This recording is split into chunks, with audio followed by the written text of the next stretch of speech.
الحمد للہ رب العالمین والصلاة والسلام علی رسولہ الامین وعلی آلہ واصحابہ اجمعین الی یوم الدین۔ قال اللہ تعالی فی القرآن المجید فاعوذ باللہ من الشیطان الرجیم ام نجعل الذین آمنوا وعملوا الصالحات کالمفسدین فی الارض ام نجعل المتقین کالفجار۔ رب اشرح لی صدری ویسر لی امری واحلل عقدۃ من لسانی یفقہوا قولی۔ رب یسر ولا تعسر وتمم بالخیر سبحانک لا علم لنا الا ما علمتنا انک انت العلیم الحکیم۔ گراں قدر بزرگوں، نوجوانوں، دوستوں، عزیزوں اور ساتھیوں، حالات حاضرہ قرآن اور رمضان کے موضوع پر انشاءاللہ کچھ باتیں میں آپ کے سامنے پیش کروں گا۔ قرآن اور رمضان میں بڑی گہری مماثلت ہے۔ قرآن کا نزول رمضان میں ہوا، شہر رمضان الذی انزل فیہ القرآن۔ قرآن نے کہا انا انزلناہ فی لیلۃ القدر، فی لیلۃ مبارکہ، ایک مبارک رات جو رمضان میں آتی ہے۔ رمضان میں اللہ تعالیٰ نے قرآن مجید کو نازل کیا۔ رمضان میں روزوں کا مقصد بتایا گیا تقوی، اور قرآن سے استفادے کے لیے بتایا گیا کہ تقوی چاہیے، ھدی للمتقین، اور صیام کا مقصد بتایا گیا تقوی۔ تو رمضان میں اور قرآن میں جو مماثلت ہے وہ یہ ہے کہ دونوں میں تقوی کامن پوائنٹ ہے۔ رمضان اور قرآن میں جو دوسرا کامن پوائنٹ ہے وہ یہ ہے کہ قیامت کے دن رمضان کے روزے اور قرآن کی تلاوت دونوں خدا کے حضور میں شفاعت کریں گے۔ روزے دار کے حق میں اور جو لوگ قرآن کی تلاوت کرتے تھے، اور دونوں کی شفاعت کو اللہ تعالیٰ قبول کرے گا۔ روزوں کے ذریعے سے اللہ تعالیٰ سے قریب ہوتا ہے بندہ، وَأَنَا أُجْزَ بِهِ، میں ہی اس کی جزا ہوں۔ اور قرآن جب پڑھتا ہے تو اللہ تعالیٰ سے ہم کلام ہوتا ہے، اللہ تعالیٰ سے کمیونیکیٹو ریلیشن شپ قائم ہوتا ہے۔ یہ رمضان اور قرآن کے درمیان مماثلت ہے۔ رمضان جب آتا ہے تو قرآن کی طرف ہمارا رجوع بڑھتا ہے، لیکن سوال یہ ہے کہ رمضان میں قرآن سے کیا کرنا چاہیے؟ عام طور پر یہ بتایا جاتا ہے کہ قرآن کی کثرت سے تلاوت ہونی چاہیے، اور ہمارے اسلاف کا یہ طریقہ تھا۔ لیکن خواتین و حضرات، میں آپ کو بتا دوں کہ ہمارے اسلاف کا طریقہ وہ نہیں تھا جو ہم کرتے ہیں۔ ہمارے نزدیک تلاوت سے مراد بے سمجھے سوچے پڑھتے چلے جانا اور دور مکمل کرنا ہوتا ہے۔ ہمارے اسلاف اور بزرگوں کے پاس قرآن کی تلاوت کا مطلب تھا قرآن کو فالو کرنا، قرآن کی اتباع کرنا، قرآن کو سمجھنا، اور جس زمانے میں وہ رہتے تھے، جن مسائل سے وہ دوچار تھے، جن چیلنجز کا انہیں سامنا تھا، اس میں وہ حل تلاش کرتے تھے۔ اور آج ہماری ذمہ داری بنتی ہے کہ ہم بھی اپنے حالات میں قرآن کے ذریعے سے روشنی حاصل کریں۔ میں نے ابھی سورہ صاد کی آیت نمبر 28 اور 29 کی تلاوت کی۔ ام نجعل الذین آمنوا وعملوا الصالحات کالمفسدین فی الارض۔ قرآن کہتا ہے کہ کیا وہ لوگ جو ایمان لے آئے اور عمل صالح کرتے رہے، وہ اور جن کا شیوا زمین میں فساد برپا کرنا ہوتا ہے، دونوں برابر ہو سکتے ہیں؟ دونوں کا انجام ایک ہو سکتا ہے؟ دونوں کی عادتیں اور خصلتیں ایک ہو سکتی ہیں؟ ام نجعل المتقین کالفجار، کیا متقین اور فاجر و فاسق لوگ دونوں برابر ہو سکتے ہیں؟ رمضان میں روزے رکھنے والا متقی ہوتا ہے، قرآن پڑھنے والا متقی ہوتا ہے، دنگے فساد کرنے والا شراب کے نشے میں دھت ہوتا ہے۔ دونوں برابر نہیں ہو سکتے۔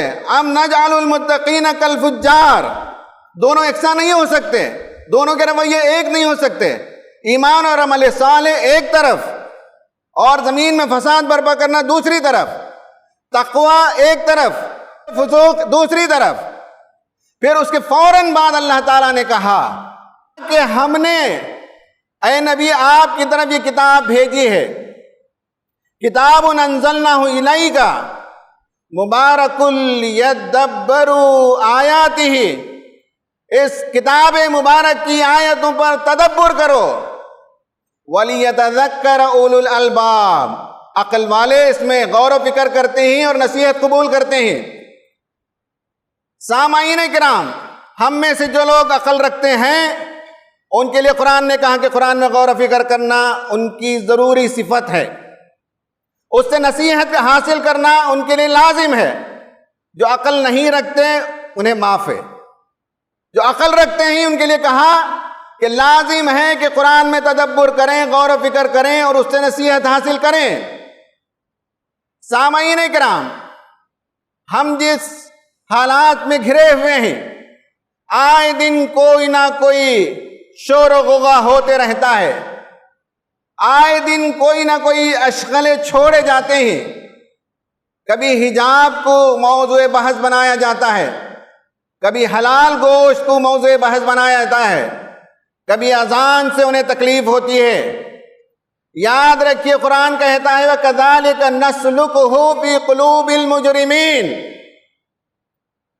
مجرموں کے دلوں میں قرآن سلاخوں کی طرح گھس جاتا ہے، ان کی آنکھوں میں کانٹا بن کر چبھتا ہے، ان کے دلوں میں قرآن چبھ جاتا ہے، بڑی تکلیف ہوتی ہے۔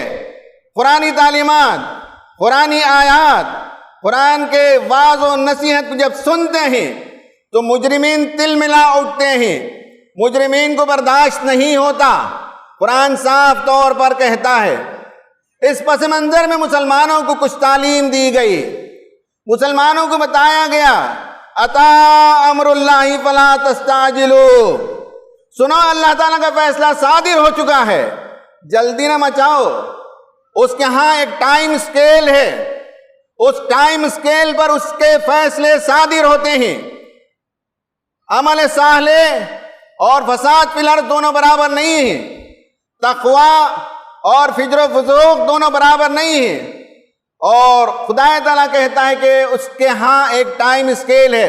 سبحانہ وتعالی عما یشرکون، اللہ تعالیٰ بہت پاک ہے ان تمام شرک سے جو یہ لوگ کرتے ہیں۔ اور آج اسلام اور مسلمانوں کے خلاف ہنگامہ آرائی ہے، لیکن قرآن کہتا ہے وہ وقت آئیں گے، ایک مرتبہ نہیں کئی وقت۔ ربما یود الذین کفروا لو کانوا مسلمین، کہیں گے کہ کاش ہم ایمان لے آئے ہوتے، کاش ہم مسلمان ہوئے ہوتے۔ یہ ان کا پچھتاوا ہوگا، یہ ان کی حسرتیں ہوں گی، جان کنی کا عالم ہوگا، آخری ہچکی لگنے والی ہوگی، تب بھی یہ تمنا کریں گے کہ کاش ہم مسلمان ہو گئے ہوتے۔ قرآن ہمیں بتاتا ہے کہ جلدی نہ کرو، اطمینان رکھو، اپنے کام سے کام کرو، اپنے کام پر توجہ دو۔ وَإِنَّ السَّاعَةَ لَآتِيَةٌ فَاصْفَحِ الصَّفْحِ الْجَمِيلِ، وہ وقت، وہ گھڑی جس کا آنا اللہ تعالیٰ نے طے کر رکھا ہے، وہ لازماً آ کر رہے گی۔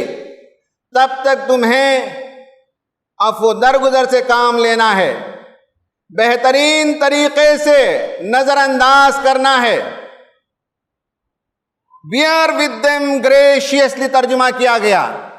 فَاصْفَحِ الصَّفْحِ الْجَمِيلِ کا مطلب ہے بیئر ود دیم گریشیسلی، ان کے ساتھ بہترین اور خوبصورت طریقے سے درگزر کرو، لیکن اپنا کام کیے چلے جاؤ۔ خواتین و حضرات، قرآن کو سمجھنے کی دو سطح ہیں، ایک عوام کی سطح، ایک خواص کی سطح۔ عوام کی سطح یہ ہے کہ وہ قرآن مجید کی آیتوں کو سمجھیں، حقیقت کو سمجھیں، اس دنیا میں حق و باطل کی کشمکش ہے اس کو سمجھیں، انہیں معلوم ہونا چاہیے کہ ان کا رویہ کیا ہونا چاہیے۔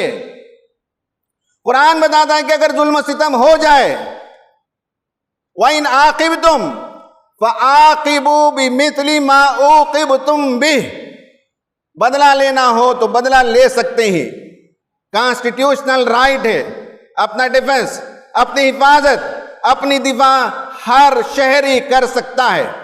لیکن کہا اگر تم صبر کا رویہ اختیار کرو، وَلَئِن صَبَرْتُمْ لَهُوَ خَيْرٌ لِّلصَّابِرِينَ، صبر کرنے والوں کے لیے سب سے بہتر رویہ صبر کا ہے۔ ابھی میں ایک ویڈیو دیکھ رہا تھا جس میں ایک صاحب فرما رہے تھے مسلمانوں پر یہ اور یہ حالات گزر رہے ہیں، اور ہمارے علماء اور ہمارے بڑے ہیں کہ صبر کی تلقین کرتے ہیں، یہ منافقت ہے، یہ بزدلی ہے۔ انہوں نے کہا نعوذ باللہ، قرآن تو ہمیں نصیحت کرتا ہے کہ صبر کا رویہ اختیار کرو۔ صبر کا مطلب ہے اپنے موقف پر جمے رہو، ایمان پر جمے رہو، گھٹنے نہ ٹیکو، پیچھے نہ ہٹو، اپنے منزل کی طرف آگے بڑھو، یہ صبر کا مطلب ہے۔ قرآن نے کہا صبر کا رویہ اختیار کرو۔ ایک تو یہ ہے کہ عوامی مطالعے کے نتیجے میں ہمیں معلوم ہوتا ہے کہ ہمیں کیا کرنا ہے۔ مطالعے کا دوسرا حاصل یہ ہے، قرآن نے کہا وہ یہ ہے کہ تمہیں اپنے کام کی طرف توجہ دینی چاہیے۔ اللہ کے رسول سے فرمایا گیا فَاسْدَعْ بِمَا تُؤْمَرْ وَأَعْرِضْ عَنِ الْمُشْرِكِينَ، مشرکین جو کچھ کر رہے ہیں اس سے اعراض کیجئے، اس سے صرف نظر کیجئے، اور آپ کو جو حکم دیا گیا ہے وہ لوگوں کے سامنے بیان کیجئے۔ کہا کہ وَجَاهِدُوا فِي اللَّهِ حَقَّ جِهَادِهِ هُوَ اجْتَبَاكُمْ، اللہ نے تمہیں چن لیا ہے، تمہارا کام ہے جد و جہد کرنا، تمہارا کام ہے نیکی کو پھیلانا، تمہارا کام ہے بندگان خدا کو اسلام کا، خدا کا تعارف کرانا۔ رمضان آئے، قرآن پڑھیں، قرآن سے یہ سبق نہ ملے تو پھر کیا قرآن پڑھنا ہوا، پھر کیا قرآن سمجھنا ہوا، پھر کیا قرآن سے نصیحت ملی، پھر کیا قرآن میں تدبر ہوا۔ قرآن کا تدبر یہی ہے، قرآن کی نصیحت یہی ہے کہ ہم ان حالات میں اللہ تعالیٰ سے وابستہ رہیں اور اللہ تعالیٰ کے فیصلے کا انتظار کریں، اور یہ نہ سمجھیں کہ جو آج مستی اور دھوم مچا رہے ہیں وہ پچھتائیں گے نہیں، ضرور وہ پچھتائیں گے۔ نصیحت یہ ہے کہ ہاں کے پکارے ہمیں اپنا کام کرنا ہے اور صبر کا رویہ اختیار کرنا ہے، اور کانسٹیٹیوشنل لیمٹس کے اندر آپ اپنی دفاع کر سکتے ہیں۔ خواص کے لیے جو غور و فکر کرنے کی بات ہے وہ یہ ہے، قرآن میں اگر غور و فکر کریں گے خواص تو ان کے سامنے دو باتیں آتی ہیں۔ اس ملک کو فلاحی ریاست بنانے کے سلسلے میں ہمارا منصوبہ کیا ہے، ہمارا رول کیا ہے؟ کیا ہم صرف امن و امان اور بقائے باہمی کی باتیں کرتے رہیں گے، یا اس ملک کے لیے ہمارے پاس کوئی نقشہ ہے، اس ملک کے لیے ہمارے پاس کوئی پلان ہے؟ کیا سورہ یوسف لوگ نہیں پڑھتے کہ کس طرح سے حضرت یوسف علیہ السلام نے ایک ملک کی بہبودی اور فلاح کے لیے اپنا ایکشن پلان بتایا؟ بادشاہ نے کہا کہ یہ ایکشن پلان تم ہی نافذ کر کے دکھاؤ، اور اس ملک کو فلاحی ریاست بنانے میں حضرت یوسف علیہ السلام نے بڑا کردار ادا کیا۔ کیا ہمیں نہیں معلوم کہ ہمیشہ دینے والا ہاتھ اوپر ہوتا ہے، لینے والا ہاتھ نیچے ہوتا ہے؟ ہم نے اس ملک کے لیے کیا خاکہ بنایا، کیا منصوبہ بنایا، قرآن سے ہمیں کیا رہنمائی ملی؟ یہ خواص کے لیے غور و فکر کرنے کا ایک نقطہ ہے۔ خواص کے لیے غور و فکر کرنے کا دوسرا نقطہ یہ ہے کہ امت کی شیرازہ بندی کیسے کی جائے۔ امت کے پاس بے شمار وسائل ہیں، یہ امت اس ملک میں ہزاروں برس سے ہے، اس امت نے اس ملک کو ہزاروں پہلوؤں سے نوازا ہے، اس ملک کی تعمیر و ترقی میں ہم نے بڑا کردار ادا کیا ہے، اور انشاءاللہ قیامت تک یہ امت اس ملک میں زندہ رہے گی۔ جو لوگ اسے مٹانا چاہتے ہیں وہ مٹ جائیں گے، لیکن حق مٹنے والا نہیں ہے۔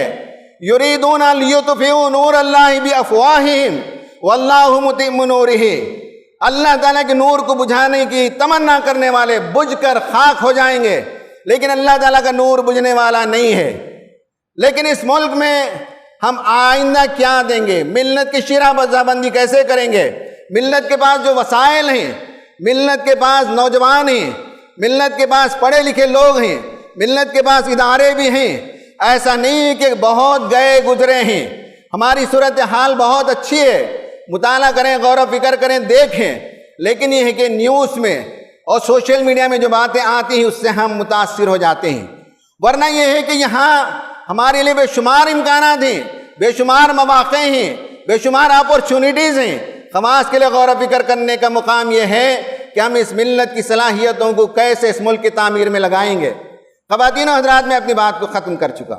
عوام کے لیے قرآن کے مطالعے سے معلوم ہونا چاہیے کہ آج کے زمانے میں جن مسائل میں ہم گھرے ہوئے ہیں اس میں ہمارے لیے رہنمائی کیا ہے اور ہمارے کرنے کا کام کیا ہے۔ یہ دو چیزیں انہیں مطالعے سے نکالنا ہے رمضان میں، اور خماس کے لیے دو چیزیں فائنڈ آؤٹ کرنا ہے۔ وہ یہ کہ اس ملک کو فلاحی ریاست بنانے میں ہمارا کنٹریبیوشن کیا ہوگا اور امت کو ہم کیسے جوڑیں گے، امت کی صلاحیتوں سے کیسے استفادہ کیا جائے۔ اس پر اگر قرآن مجید کھول کر پڑھیں گے تو صفحہ کے اندر ہمارے لیے رہنمائی ملے گی۔ اللہ تعالیٰ سے دعا ہے کہ اللہ تبارک و تعالیٰ ہمیں رمضان المبارک میں قرآن میں غور و فکر کرنے اور قرآن سے خوب استفادہ کرنے کی توفیق عطا فرمائے۔ آمین۔ وآخر دعوانا ان الحمد للہ رب العالمین۔ اقول قولی ھذا استغفر اللہ لی ولکم اجمعین۔